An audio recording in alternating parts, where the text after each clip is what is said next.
para bankir yang berpartisipasi ingin mengetahui terlebih dahulu bagaimana rancangan pengaturan dan pengembangan bank digital di Indonesia dari OJK selaku regulator. Untuk itu Pak Heru mungkin boleh disampaikan bagaimana definisi bank digital yang akan didorong OJK untuk berdiri dan berkembang di Indonesia. Silakan Pak Heru.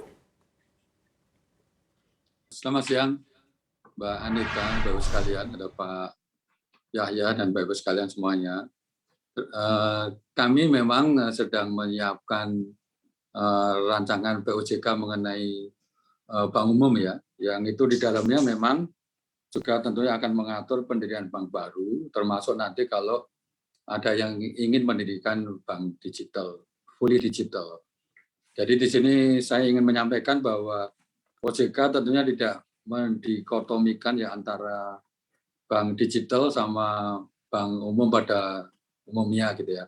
Karena di dalam undang-undang perbankan kita kan hanya mengenal dua bank umum dan BPR. Sehingga memang yang terjadi sekarang ini sebetulnya kan bank tradisional atau bank umum biasa bertransformasi menjadi bank yang melayani digital, kan begitu ya. Sehingga yang betul-betul fully digital bank, pendirian baru untuk bank digital itu belum ada yang sampai sekarang yang kita amati gitu ya. Beberapa bank memang telah mentransformasikan dirinya dari pelayanan tradisional menjadi pelayanan digital. Ini memang sesuai dengan keinginan para nasabahnya, terutama di dalam masa pandemi ini kita sudah melihat bahwa ada shifting behavior para nasabah kita yang ingin dilayani secara digital. Karena di dalam masa pandemi ini kan tidak mau orang melakukan transaksi-transaksi dengan tatap muka, datang ke bank ya hanya sekedar untuk misalnya transfer dana atau membuka rekening. Sehingga dengan situasi seperti itu kami melihat beberapa bank sudah mengikuti keinginan para nasabahnya untuk melakukan pelayanan digital. Nah, kami memang melihat bahwa terkait dengan hal itu kita menyiapkan, sedang kita rancang ini, POJK Bank Umum yang sudah kita rancang nanti di dalam semester 1 ini moga-moga sudah bisa kita umumkan gitu ya. Nah, strategi kita yang akan ditempuh OJK untuk mengakselerasi digital banking itu adalah pertama adalah untuk melakukan penguatan tentunya tata kelola dan manajemen risiko ya, tentunya manajemen risiko di teknologi informasi serta mendorong penggunaan IT game changer, kerjasama teknologi dan tentunya implementasi advance digital banking. Kami tentunya mengharapkan ya bank-bank yang tidak mau move on ya untuk mengarah ke pelayanan digital pasti akan ditinggalkan nasabahnya. Karena kita sudah melihat bahwa para nasabah itu menginginkan transaksi-transaksi yang lebih mudah, transaksi-transaksi menggunakan teknologi, sehingga dengan smartphone mereka bisa melakukan apa saja itu di bank. Kira-kira seperti itu yang kita inginkan ke depan itu. Kesiapan sendiri, kalau Anda menilai seperti apa kesiapan perbankan Indonesia untuk memasuki bisnis bank digital? Ya, Mbak Eneke, kalau melihat kesiapan ya, itu saya kira kok mau tidak mau bank itu harus siap ya. Tidak boleh bank tidak siap. Karena tadi saya mengatakan bahwa kebutuhan para nasabah memang sudah seperti itu ya. Ya kalau bank tidak mau move on, tidak siap ya akan ditinggalkan oleh para nasabahnya. Nah memang ya untuk menuju ke transformasi menjadi pelayanan yang digital itu memang itu kan perlu kapasitas permodalan yang lebih kuat ya, karena teknologi itu kan tentunya membutuhkan permodalan yang lebih besar ya. Seperti yang saya ingin contohkan, ini ada Pak Karim di situ ya, nanti boleh ditanya itu. Itu Bank Jago itu walaupun aturan modal inti kita kan 3 triliun, tapi mereka sudah menyiapkan sampai dengan 7 triliun. Itu bisa ditanya nih Pak Karim ya, karena memang kesiapan untuk mentransformasikan dirinya menjadi bank digital ini butuh permodalan yang cukup kuat. Karena untuk melayani teknologi itu butuh modal dan tentunya SDM yang handal untuk bisa melayani lebih baik ke depannya.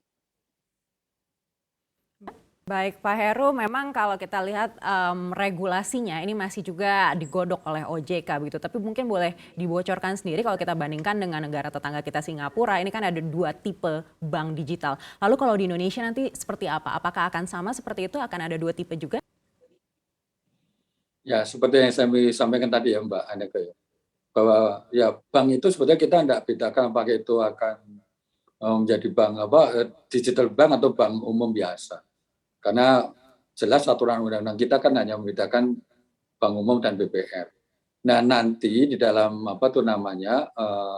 rancangan POJK kita mengenai bank umum, kita memang tadi kami mengatakan akan mengatur bagaimana tentunya kapasitas permodalan yang kalau dia akan didirikan menjadi fully digital bank, tentunya harus mempunyai tata kelola yang lebih baik di dalam kaitan dengan teknologi. Kapasitas permodalan juga harus mencukupi. Kemudian bagaimana model bisnisnya ke depan. Kemudian juga pasti akan memiliki kemampuan untuk mengelola model bisnis perbankan digital. Jadi itu sepertinya yang akan kita atur. Nah memang di dalam pendirian bank baru ini saya tidak ngomong digital bank ya. Di dalam pendirian bank baru itu, di dalam rancangan POJK kita memang mensyaratkan permodalan bank baru itu adalah 10 triliun. Nah itu untuk mengantisipasi nanti bank yang didirikan tadi itu untuk juga melayani layanan-layanan digital. Kami sudah melakukan berbagai penelitian dan kita mendapatkan kesimpulan bank yang efisien bisa melayani dengan baik adalah dengan rentang modal intinya antara 3 sampai 10 triliun. Sehingga memang nanti di dalam POJK Bank Umum baru nanti kalau ingin mendirikan bank, persyaratan modal barunya, modal intinya adalah 10 triliun. Itu antara yang akan kita atur ke depan. Yang sedang kita godok aturannya itu, Mbak.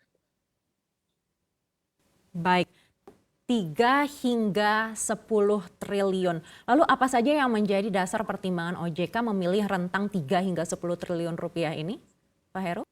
Nah, ya kita melakukan berbagai penelitian ya untuk bagaimana bank itu bisa beroperasi secara baik dan efisien, apalagi ingin menjalankan fully digital banking adalah rentangnya antara 3 sampai 10 triliun. Ya. Sehingga bank yang existing kan kita sudah minta ini untuk meningkatkan modal intinya menjadi 3 triliun minimal pada tahun 2022 ya atau 2023 untuk bank pembangunan daerah. Nah, memang yang bank existing itu modal intinya sudah kita tingkatkan menjadi 3 triliun minimal. Nah, tentunya bagi bank yang existing, yang bank incumbent itu, kalau ingin melakukan transaksi melayani secara digital, pasti mereka akan mengembangkan juga permodalannya. Seperti tadi saya contohkan itu, tempatnya Pak Karim itu ya, walaupun boleh di 3 triliun di bank incumbent-nya, tapi Bank Jago itu sudah melakukan revisi untuk sampai dengan 6 sampai 7 triliun. Apa artinya memang kebutuhan untuk melakukan layanan yang lebih baik, yang lebih efisien dan lebih baik lagi untuk melayani nasabah, memang rentangnya memang antara 3 sampai 10 triliun. Itu penelitian kita nggak ngarang itu. Penelitian kita mengatakan seperti itu. Baik, sesuai dengan penelitian ya. Lalu bagaimana dengan bank yang berupa kantor cabang bank asing atau KCBA di Indonesia? Apakah juga bisa mengajukan lisensi bank digital? Nah, ini dia. Nanti di dalam POJK Bank Umum kita yang baru, seperti yang kemarin-kemarin yang aturan kita sekarang. Nah, kalau pendirian bank baru itu memang syaratnya harus berbadan hukum Indonesia. Sehingga kantor cabang bank asing, ya, kalau ingin melakukan layanan digital, ya silakan saja. Ya, boleh kan mereka mempunyai unit sendiri seperti Digibank itu punyanya DBS kan, kemudian BTPN punya Genius, itu kan unit usaha yang melayani digital kan boleh seperti itu. Tetapi kalau ingin mendirikan bank baru memang harus berbadan hukum Indonesia atau bank asing, ngambil contoh seperti kemarin Bangkok Bank ya, atau cabang bank asing mengambil alih Bank Permata, ya, sehingga berbadan hukum Indonesia, atau HSBC kemarin mengambil alih bank Bank Ekonomi, ya, sehingga menjadi Bank HSBC Indonesia. Dan itu kan berbadan hukum Indonesia. Silakan seperti itu, boleh. Baik, Pak Heru, salah satu lagi masalah yang sering dikeluhkan di Indonesia ini adalah terkait dengan suku bunga kredit bank kepada nasabah begitu yang dinilai masih tinggi. Lalu untuk bank digital nantinya dengan harapan akan lebih efisien daripada bank konvensional, lalu seperti apa kemungkinannya kalau menurut OJK bank-bank digital ini bisa memberikan suku bunga yang mungkin lebih rendah dibandingkan dengan bank konvensional? Ya, Mbak Eneka, Bapak Ibu sekalian, saya ingin mengatakan ya bahwa suku bunga itu kan dibentuk, ya, suku bunga kredit itu, ya. Itu dibentuk oleh pertama mengenai biaya dana, ya, atau cost of loanable fund, ya, pertama. Yang kedua juga ditentukan oleh overhead, ya. Kemudian juga ditentukan oleh premi risiko, ya. Yang terakhir berarti barangkali mengenai profit margin yang ingin dicapai oleh masing-masing bank itu. Nah, kalau bank itu sudah melayani secara digital, ya, pasti overhead-nya akan lebih rendah. Kenapa lebih rendah? Ya, mereka tidak perlu kantor yang terlalu banyak, kan. Barangkali mungkin satu kantor cukup, ya, itu, sehingga overhead-nya bisa ditekan, ya. Nah, kemudian mengenai premi risiko, bank-bank yang melakukan layanan digital, saya melihat bahwa pasti, kalau kita kasih contoh, ya, di dalam mereka memberikan analisa kredit, itu pasti kan sudah dengan teknologi. Ada kredit scoring-nya pasti lebih bagus, ada artificial digital platform. Nah, semua itu kan membuat semuanya lebih efisien dan lebih cepat, ya, lebih tepat. Nah, hal-hal seperti itu yang overhead-nya lebih rendah, kemudian premi risiko juga bisa ditekan karena kita menggunakan digital, itu semuanya akan membuat suku bunganya pasti akan lebih efisien dan lebih, boleh dikatakan bisa lebih rendah, ya, karena mereka beroperasi lebih efisien. Saya percaya banget bahwa akan terjadi seperti itu nanti. Bank yang melayani digital, ya, akan bisa lebih bersaing karena suku bunganya akan lebih rendah, pasti itu, ya.